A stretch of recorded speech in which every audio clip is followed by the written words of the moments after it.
சமீபத்தில் வடிவேல் முருகன் சொல்லிட்டு ஒருத்தரை கொண்டு இருக்காங்க. அவர் ஒரு சமூகத்தை சேர்ந்தவர். அவரை கொண்டு இருக்காங்க. அவருடைய தம்பி இப்போ வந்து சரண்டர் ஆகியிருக்காரு.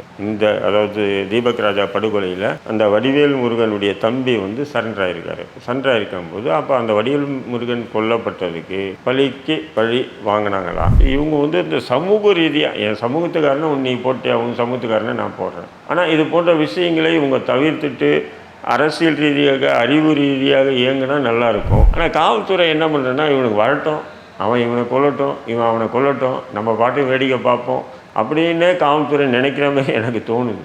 இல்லைன்னா 90 நாளுக்குள்ளே குற்றப்பத்திரிகை தாக்கல் பண்ணணுமா இல்லை? எங்கே ஆரம்பிக்கப்பட்டது, எங்கே முடிவு வருது? இன்னும் எத்தனை காலத்தில் இந்த 2 சமூகத்துக்கு முதலில் இப்படியே ஒரு விதமான ஒரு காழ்ப்புணர்ச்சியை ஏற்படுத்தி இந்த காழ்ப்புணர்ச்சி மூலியமாக ஒவ்வொரு உயிர் இல்லையா அது போகிறத நம்ம ஏற்றுக்கொள்ளக்கூடாது. இதை நம்ம முடிவு கொண்டு வரணும்னு சொல்லி முடிவு பண்ணி உட்காந்தாங்கன்னா இது ஈஸியாக முடிஞ்சிடும்.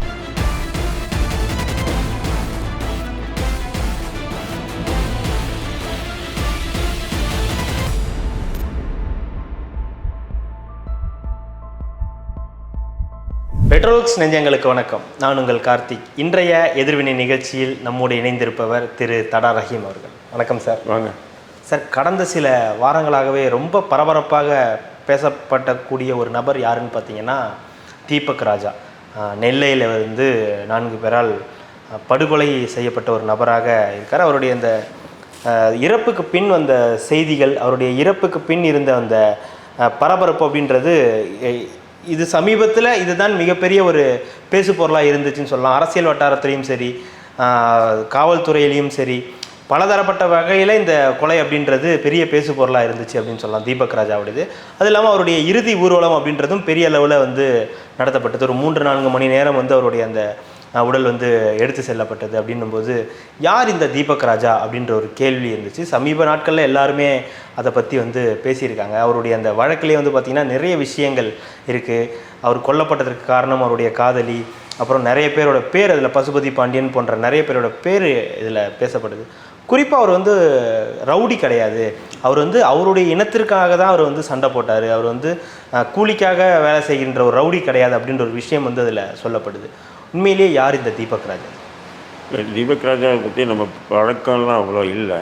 பட்டு சில பேர் தீபக் ராஜாவை பற்றி சொன்ன தகவல்கள் மட்டும்தான் நம்ம அந்த அடிப்படையில் தான் நம்ம ரெட்ரோலெக்ஸுக்கு நம்ம நேயர்களுக்கு நம்ம கொடுக்குறோம். இப்போ வந்து எனக்கு வந்து பார்த்திங்கன்னு சொன்னால் பசுபதி பாண்டியன் பழக்கம், ஜான் பாண்டியன் பழக்கம், அந்த மாதிரி எனக்கு எல்லாருமே பழக்கமான நபர்கள் தான்.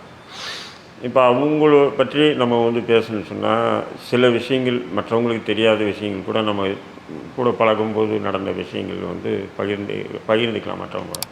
தீபக் ராஜா என்னும்போது அப்படி அவரை பற்றி அவ்வளோ தெரியாது. மற்ற சகோதரர்கள் தம்பிங்க சொல்லியிருக்காங்க தீபக் ராஜான்ற ஒரு. இப்போ பசுபதி பாண்டியன் அவர்களை பார்த்து தானே இவர் வந்து உள்ளேயே வரார் தீபக் ராஜா. பசுபதி பாண்டியன் அவர் என்ன இப்போ பண்ணியிருந்தார் சார்? பசுபதி பாண்டியன்றவர் என்ன மாதிரியான ஒரு இல்லை, பசுபதி பாண்டியன் ஆரம்பத்தில் பார்த்தீங்கன்னா அவங்க எடுத்த உடனே இப்படி ஒரு கொலை இல்லைன்ற லெவலுக்கு போகலை. அவங்களும் வந்து அந்த சமூகத்துக்கு மத்தியில் ஒரு எழுச்சி உரையாற்றுறது, எழுச்சியாக நம்மளாம் ஒற்றுமையாக இருக்கணும், அப்போ தான் நமக்கு வந்து ஒரு பாதுகாப்பு, நம்முடைய பெண்கள் வந்து மற்ற சமூகத்தினர் வந்து தவறாக பயன்படுத்துகிறாங்க, அப்படி இதெல்லாம் வந்து தட்டி கேட்கணும். இப்படி தான் அவங்களுடைய அரசியல் ஆரம்பம் வந்து அப்படி தான் ஆரம்பிக்கிறாங்க. ரெண்டாவது, இன்றைக்கி வந்து பார்த்திங்கன்னா தேவேந்திர குல வேளாளர்கள் வந்து எங்களுக்கு தலித் பட்டியலேருந்து விலக்குங்க, எங்களுக்கு பிசி பட்டியலே கொடுங்க, எங்களுக்கு தலித் பட்டியலேருந்து 10 பேர் எங்களுக்கு சலுகையில் கிடைக்கிறதோட எங்களுக்கு பிசி பட்டியலேருந்து 5 பேர் கிடைக்கிறது எங்களுக்கு சிறந்தது, ஏன்னா நாங்களே தாழ்த்திக்கு நாங்கள் தயாராக இல்லைன்னு இன்றைக்கி வந்து கிருஷ்ணசாமியாக இருக்கட்டும் எல்லாமே பேசுகிறாங்க. பட் இதுக்கு மூல காரணம் யாருன்னு சொன்னால் பசுபதி பாண்டியன் தான். பசுபதி பாண்டியன் ஆரம்ப காலத்தில் இந்த மாதிரி பிரச்சாரத்தை தான் முன்னெடுக்கிறாப்புல. அவர் முன்னெடுக்கும்போது தான் அப்போ என்ன ஆகிடுதுன்னு சொன்னீங்கன்னா, முதல்ல வந்து ஜான் பாண்டியனுடைய சகோதரன் ஒருத்தர் கொல்லப்படுறாரு. அப்போ கொல்லப்படும் போது அவருக்கு பதில் கொலை நடக்குது. அந்த கொலையில் வந்து பசுபதி பாண்டியன் அப்புறம் வந்து இன்னும் நிறைய பேர் போகிறாங்க. அதில் பசுபதி பாண்டியன் அந்த கொலையிலேயும் வந்து வழக்கில் சேர்த்துறாங்க. அதுக்கப்புறம் விடுதலை ஆகிட்டு இன்னும் அந்த சமூகத்துக்கு மத்தியில் நல்லா தன்னை வந்து பிரச்சாரம் பண்ணிட்டு வரும்போது தான் அந்த வெங்கடேஷ் பண்ணியாருடைய தம்பி சுபாஷ் பண்ணியார் இருக்கார் இல்லைங்களா, சுபாஷ் பண்ணியாருடைய அப்பாவோ சித்தப்பாவோ தெரியல, அவர் வந்து கொல்லப்படுறார். அப்போ கொல்லப்பட்ட உடனே அந்த கேஸில் நம்ம பசுபதி பாண்டியனை வந்து சேர்த்துறாங்க.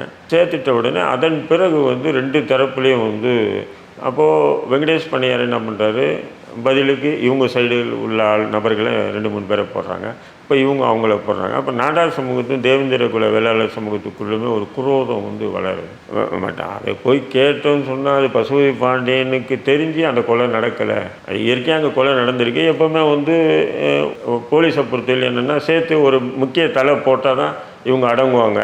அவங்க தரப்புல என்னன்னா இவர் சொல்லி தான் நடந்திருக்கும், இவரை கைது பண்ணோம் அப்படின்ற கோரிக்கை. இப்போ அந்த அடிப்படையில் தான் வந்து பசுபதி பாண்டியன் அந்த வழக்கில் சேர்க்குறாங்க. சேர்த்த உடனே அதுக்கப்புறம் என்ன ஆயிடுதுன்னா 1 by 1 வந்து அதன் பிறகு அவங்க அம்மா அப்பாவை போடுறாங்களா, அவங்க தாத்தா அப்பா இப்படி எல்லாமே நடக்குது. அதேமாதிரி இந்த தரப்புலையும் மாறி மாறி மாறி நடந்துட்டு அது ஒரு பக்கமாக நடந்துகிட்டு இருக்குது. அதனுடைய இறுதி கட்டம் தான் பசுபதி பாண்டியன் வந்துட்டு இருக்கும்போது ஒரு தடவை அட்டாக் பண்ணுறாங்க. ஸோ அதான் வெங்கடேஷ் பண்ணையார் குரூப் அட்டாக் பண்ணுறாங்க. அதில் அவங்க மனைவியை சேர்த்துறாங்க. பசுபதி பாண்டியன் தப்பிச்சிடுறாரு. அதன் பிறகு வெங்கடேஷ் பண்ணையாரை வந்து ஜெயலலிதா கவர்மெண்ட்டில் வந்து ஏதோ ஒரு வழக்கு விஷயமா இரவாக என்கவுண்டர் பண்ணுறாங்க வெங்கடேஷ் பண்ணையாரை. அப்புறம் வெங்கடேஷ் பண்ணையாருடைய மனைவி வந்து திமுக என்கரேஜ் பண்ணி நாடார் சமூகத்துக்கு மிகப்பெரிய ஒரு பக்கபலமாக ராதிகான்னு சொல்லிட்டு அவங்கள எம்பி ஆக்குறாங்க. அப்புறம் வெங்கடேஷ் பண்ணையார் மறைவுக்கு பிறகு சுபாஷ் பண்ணையார் அதை வந்து எடுத்துக்கிறாப்புல. அது என்னன்னு சொன்னீங்கன்னா நம்மளை அடித்தவங்கள பழி வாங்கணும் அப்படின்னு.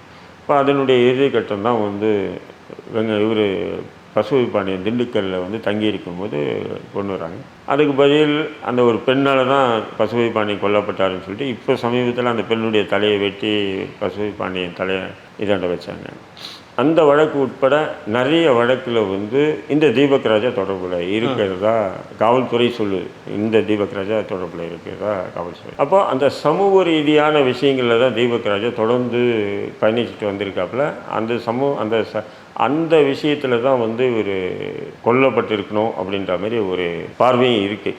அதை தவிர்த்து நீங்கள் சொன்னீங்க பார்த்தீங்களா, இது காதலி கீதலின்னு அதெல்லாம் வந்து இன்னும் எவ்வளோன்னு தெரியல. ஏன்னு சொன்னால் இப்போ சமீபத்தில் வடிவேல் முருகன் சொல்லிட்டு ஒருத்தரை கொண்டு இருக்காங்க. அவர் ஒரு சமூகத்தை சேர்ந்தவர். அவரை கொண்டு இருக்காங்க. அவருடைய தம்பி இப்போ வந்து சரண்டர் ஆகியிருக்காரு. அதாவது தீபக் ராஜா படுகொலையில் அந்த வடிவேல் முருகனுடைய தம்பி வந்து சரண்டர் ஆகியிருக்காரு. சரண்டர் ஆகிருக்கும்போது அப்போ அந்த வடிவேல் முருகன் கொல்லப்பட்டதுக்கு பழிக்கு பழி வாங்கினாங்களா அப்படின்ற ஒரு கோணத்தில் தான் வந்து ஏன்னா சரண்டர் ஆனவொன்னே வந்து போலீஸாக பிடிக்கல, அவங்களாம் சரண்டர் ஆகிறாங்கன்னா அப்போது நிச்சயம் அவங்க தான் அதை செஞ்சுருப்பாங்க. அப்படிங்கும்போது அது ஒரு விதமான இப்போ எப்படின்னா நாடாஸ் தேவேந்திரகுல வேளாளர் அப்படின்றது போய் இப்போ தேவேந்திரகுல வேளாளர் தேவர் சமூகமாக இப்போ இந்த தீபக் ராஜா கொலைக்கு பிறகு வந்து ஒரு விதமான ஒரு 2 சமூகத்துக்கு முன்னாடி நாடாசுக்கும் தேவேந்திரகுல வேளாளருக்கு தான் ஒரு விதமான மோதல் இருந்தது. இப்போ அதை மாதிரி இப்போ வந்து தேவர் சமூகத்துக்கும், ஏன்னா இவர் வந்து இந்த வடிவேல் முருகன் அவர் வந்து தேவர் சமூகத்தை சேர்ந்தவர் அப்படின்னு சொல்லிக்கிறாங்க. இப்போ இந்த 2 சமூகத்துக்கு முன்னாடி ஒரு குரோதமாக இருக்க தவிர பட் இவங்கள வந்து யாருமே நீங்கள் ரவுடிஸாக நம்ம பார்க்கக்கூடாது. சில ஊடகங்களில் போடுறாங்க ரவுடி கொலை வெட்டி கொலை அப்படின்றாங்க. ஏன்னா இவன் ரவுடின்னு சொன்னால் அது வந்து வேறு அவங்கள பற்றி நம்ம சொல்லணும்னு சொன்னால் நிறைய விஷயங்கள் இருக்குது. பல விஷயங்களில் வந்து காசு வாங்குறது இல்லை அடித்தவனுக்கு திருப்பி அடிக்கிறது அப்படி தான் ரவுடிஸ். இவங்க வந்து இந்த சமூக ரீதியாக என் சமூகத்துக்காரனை நீ போட்டியா உங்கள் சமூகத்துக்காரனை நான் போடுறேன். ஆனால் இது போன்ற விஷயங்களை இவங்க தவிர்த்துட்டு அரசியல் ரீதியாக அறிவு ரீதியாக இயங்கினா நல்லாயிருக்கும். பட் இவங்க அந்த அரசியல் ரீதியாகவும் அறிவு ரீதியாகவும் இயங்காமல் சில பேர் வந்து என்ன பண்ணுறாங்க, அதை வந்து என்ன பண்ணுறது, நீதித்துறை மூலிமா நீதித்துறையும் காவல்துறையுமே இது அரசும் கடுமையாக இருந்ததுன்னா இது போன்ற கொலைகள் நடக்காமல் தடுக்கலாம். இப்போது தீபக் ராஜாவை கொலை பண்ணிட்டாங்க, இவ்வளோ முக்கியமான கொலை. இப்போ என்ன பண்ணுவோம், ஒரு 3 மாதத்துல இவங்க பெயிலில் வந்துடுவாங்க. எல்லாமே குற்றவாளிகள் இந்த கொலையை சம்மந்தப்பட்ட எல்லாமே பெயிலில் வந்துடும். அப்போ இந்த டீம் என்ன பண்ணும், அந்த டீமை போடும். இப்போ காவல்துறை வந்து இதில் அவங்கள 3 மாதத்தில் வெளியே வராமல் கடுமையான நடவடிக்கை மூலயமா சட்டத்தின் மூலயமா அவங்கள வந்து சிறையில் வச்சு வழக்கு நடத்தி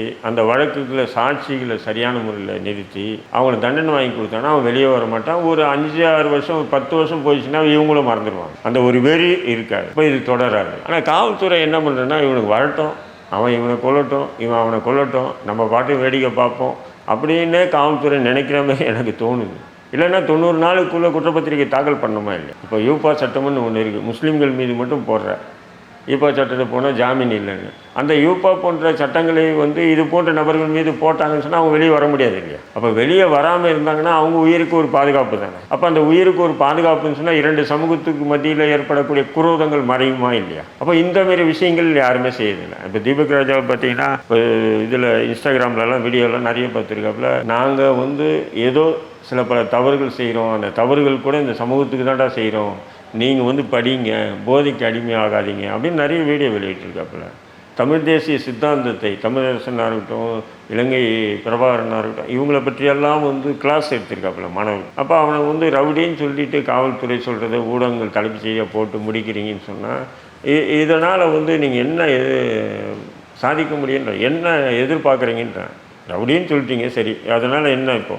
ஆக இந்த விஷயத்தில் வந்து காவல்துறையும் சரி அரசும் சரி என்னுடைய பார்வையில் கூப்பிட்டு உட்கார வச்சு சமரசம் படுத்தணுன்னா ஒரு மணி நேரம் வேலை முடியும். இப்போது வெங்கடேஷ் பண்ணையார் இறந்துட்டார், சுபாஷ் பண்ணையார் இருக்கார், சுபாஷ் பண்ணையார் இருக்காப்புல, ராக்கெட் ராஜா இருக்காப்புல, கோழி இது போன்ற முக்கியமான நாடக சமூகத்தில் இருக்குது. அதேமாதிரி தேவர் சமூகத்திலையும் முக்கியமான பேர் இருக்குது. அதேமாரி தேவேந்திர குல வேலை கண்ணபிரான் உட்பட நிறைய பேர் இருக்காங்க. பசுபதி பாண்டியனுக்கு பிறகு தீபக் ராஜாக்கு பிறகு வந்து இவங்கெல்லாம் இருக்காங்க. இப்படி 1 to 1 உட்கார வச்சு பேசுங்க. எங்கே ஆரம்பிக்கப்பட்டது, எங்கே முடிவு வருது, இன்னும் எத்தனை காலத்தில் தான் இந்த 2 சமூகத்துக்கு மத்தியில் இப்படியே ஒரு விதமான ஒரு காழ்ப்புணர்ச்சியை ஏற்படுத்தி இந்த காழ்ப்புணர்ச்சி மூலயமாக ஒவ்வொரு உயிர் இல்லையா அது போகிறத நம்ம ஏற்றுக்கொள்ளக்கூடாது, இதை நம்ம முடிவு கொண்டு வரணும்னு சொல்லி முடிவு பண்ணி உட்காந்தாங்கன்னா இது ஈஸியாக முடியலனா கூட குறைஞ்சபட்சம் இது போன்ற கொலைகள் நடக்காமச்சும் பார்த்துக்கலாம். இனி வருங்காலங்களில் இது போன்ற அதாவது சமூக ரீதியான கொலைகள் நடக்காமச்சும் நம்ம பார்த்துக்கலாம். பட் இதுக்கு உண்டான வழிகளையே அரசோ காவல்துறையே செய்யுமானா செய்யறதில்லை. இல்லை, இந்த தீபக் ராஜா அவர்களை வந்து ரவுடியாக சித்தரிக்க வேண்டிய அவசியம் என்னவா இருக்குது? அதுக்கு சொல்கிறாங்க 18 கொலை வழக்கு இருக்குது, 20க்கும் மேற்பட்ட வழக்குகளில் அவர் இல்லை, இருந்தாலும் அவர் தான் செஞ்சது. 20க்கும் மேற்பட்ட வழக்குகளில் 20க்கும் மேற்பட்ட கொலை செஞ்சுருக்காராம். அதில் வந்து வழக்கில் குற்றவாளியாக அவரை சேர்க்கப்படலை. ஓகே. ஆனால் 15க்கும் மேற்பட்ட குற்ற வழக்கில் சேர்த்ததுனால அதனால் இவ்வளோ கொலைகள் செஞ்சதுனால அவர் ரவுடின்றது ஊடகங்களாக முடிவு பண்ணிக்கிறது. அதாவது அவர் ரவுடின்னு இது பண்ணலை, ஊடகங்களே அதை ரவுடின்னு அவங்கள ஃபார்ம் பண்ணிக்கிறாங்க அவருடைய இறப்புக்கு பின். இல்லை, இறப்புக்கு முன்னே அப்படிதான்.